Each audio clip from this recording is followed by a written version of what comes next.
Madam তো দীর্ঘদিন ধরে অসুস্থ। তার সঠিক চিকিৎসাটা পর্যন্ত দেওয়া হয়নি। আপনারা জানেন বিগত আওয়ামী ফ্যাসিস্ট সরকারের আমলে তাকে অসুস্থ অবস্থায় জেলখানায় রাখা হয়েছে। তখন যদি তার ন্যূনতম চিকিৎসাটুকু দেওয়া হতো, আমার মনে হয় আল্লাহর রহমতে আজকে আমাদের এই পরিবেশটুকু দেখতে হতো না। আমরা আশাবাদী ছিলাম দেশনেত্রী বেগম খালেদা জিয়া আরও দ্রুতই এবং আরও আগেই সুস্থ হয়ে যেতেন ইনশাআল্লাহ।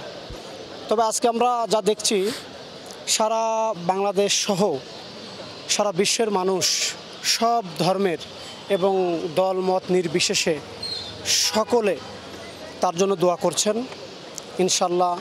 আমি আজকে আপনাদের মাধ্যমে বাংলাদেশ সহ সারা বিশ্বের সকলের কাছে আমাদের গণতন্ত্রের মা আপসহীন দেশনেত্রী বেগম খালেদা জিয়ার জন্য দোয়া চাচ্ছি।